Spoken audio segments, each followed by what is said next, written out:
Donald Trump wins, I'm going to be out of the country. I will move to Spain. But I'm either coming to your country if you'll let me in, or Canada. Listen, if he wins, he won't have to worry about immigration. Well, I'll go back.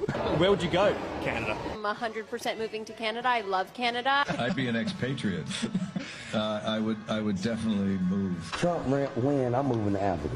If any Republican gets nominated, I'm going to move to Canada with my entire family. Maybe it's time for me to move. I'm reserving my ticket to get out of here if he wins. I have a house in Spain that is going to be ready right after the election. Panama, Siberia, Nova Scotia. I'm definitely moving to Canada. Straight to hell. Iceland. France. Asia's pretty cool. Like a mental hospital for a while. I would move to the Caribbean. The Bahamas, Hawaii. I've always wanted to live in Italy. Pretty sure the government doesn't want you to know this, because if they did, they'd be talking about it. Yes, and if you check, you will realize some of these people who put out these videos, especially these woke Hollywood celebrities, they are still there. It is insane to actually see them roaming around. I know they are feeling ashamed after these videos are going viral on social media. The new thing Libras are melting down is Trump tariff. They now say, oh, prices of things will go up if Trump places tariff on things coming from Canada and Mexico. I've seen a lot of videos pertaining to that. I don't know if you've seen some of these videos. I'm going to show you exactly what is going on. If you are not subscribed to the channel, please endeavor to do that.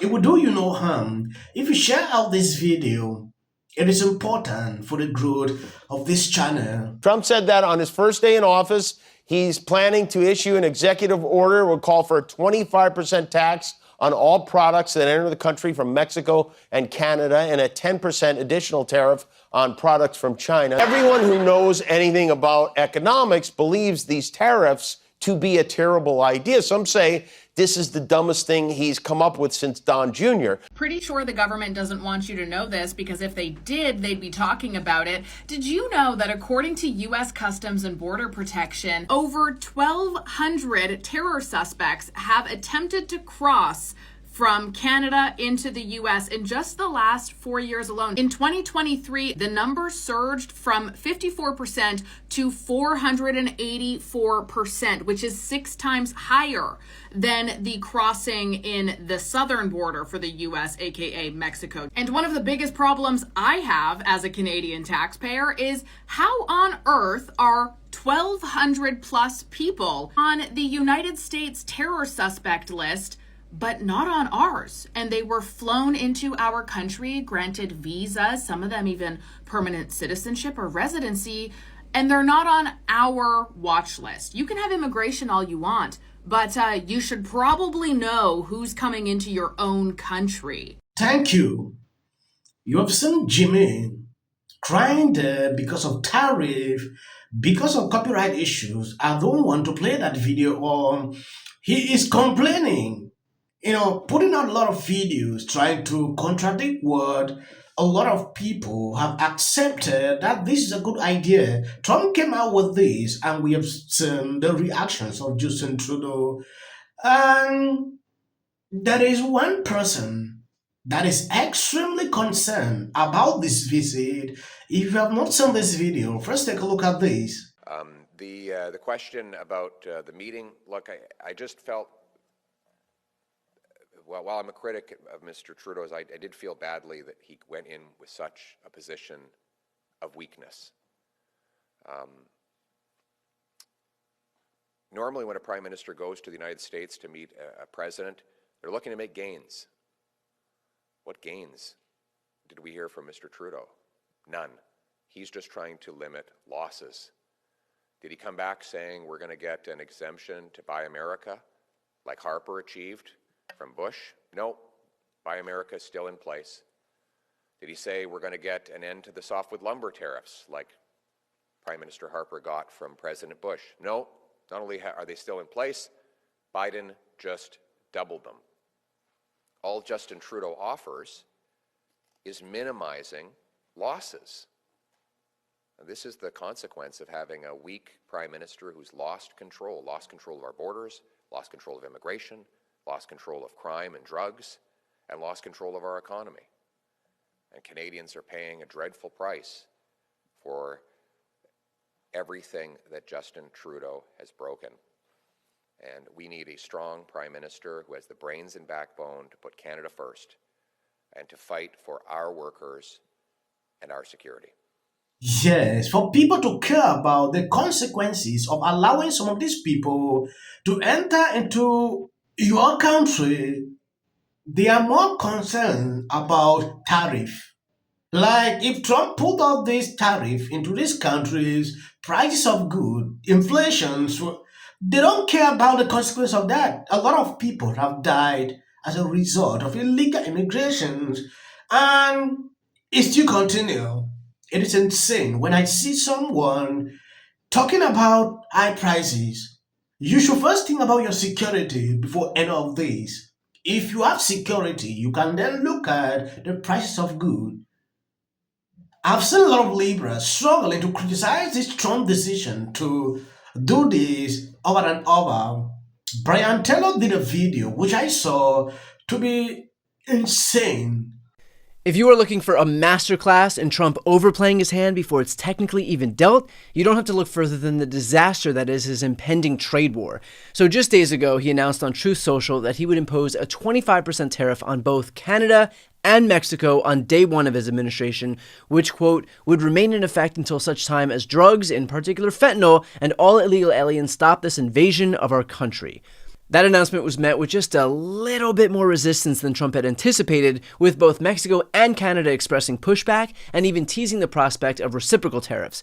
Turns out that Canada just took it a step further, as Canadian politicians are now not only humoring the notion of a trade war, but gearing up for one. According to reporting, other members of Canada's parliament are calling on Prime Minister Justin Trudeau to ready a war room for the coming battle over tariffs with the United States. Quote, "The only thing a bully responds to is strength, so where's our plan to fight back? Where is the war room?" Where is the war room is generally not the tone you want to strike with one of your closest allies and top trading partners before your administration even takes office. Just, for starters. In fact, members of Canada's Liberal and Conservative parties are debating ways that Trudeau could promote a Canada First policy. In other words, thanks to Trump, now one of our allies with whom we do over $900 billion per year in trade is considering an isolationist policy. Do you think that helps or hurts us here in the United States? Do you think Canada retreating to isolationism in response to Trump's trade war threats is going to make trade easier or more difficult between these two countries? I mean, I'm certainly no genius who wrote The Art of the Deal, but this seems to be shaping up to be a pretty shitty deal.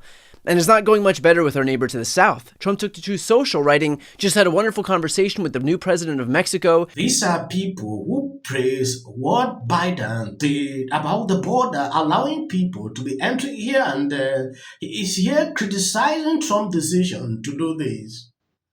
From this clip, have you seen him talk about the border or about his security? Let me not talk about your security. He's not talking about that.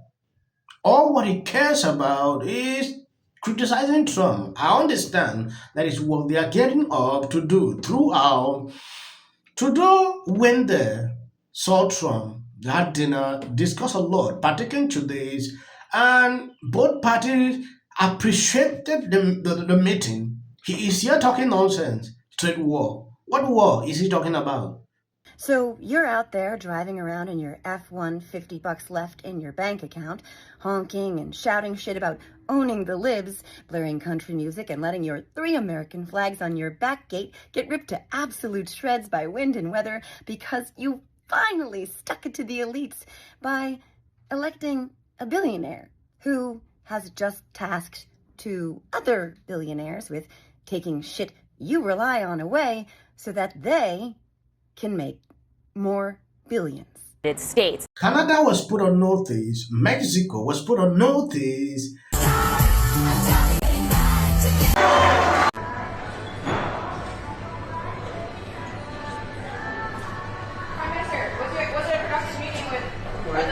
It was an excellent conversation. How are you talking about your... Why haven't they done it? They broke the border. Anybody else think it's funny how Donald Trump has officially done more for Canada and he's not even in office yet? Had a good call with Donald Trump last night again. Trudeau is at the end of his time. The Prime Minister dances while Montreal burns. Mass officers, and the Prime Minister was nowhere to be found. Justin Trudeau tweeted to Taylor Swift asking her to add a stop of her Eras tour in Canada. Have a nice Sunday. Doing this. That's what she did. NBC News can now project that Donald Trump has won the state of Wisconsin, which means he is the winner of this race and will return to the White House. And Donald Trump will be our next president. Donald Trump will become the 47th president of the United States. CNN projects that Donald Trump has been elected president, defeating Vice President Kamala Harris and making a political comeback unlike any in modern American politics. You know what? Donald Trump likes my music. Please register to vote. Look at this. She's only up by 15 points. Got Taylor Swift. Kamala Harris finally came out of hiding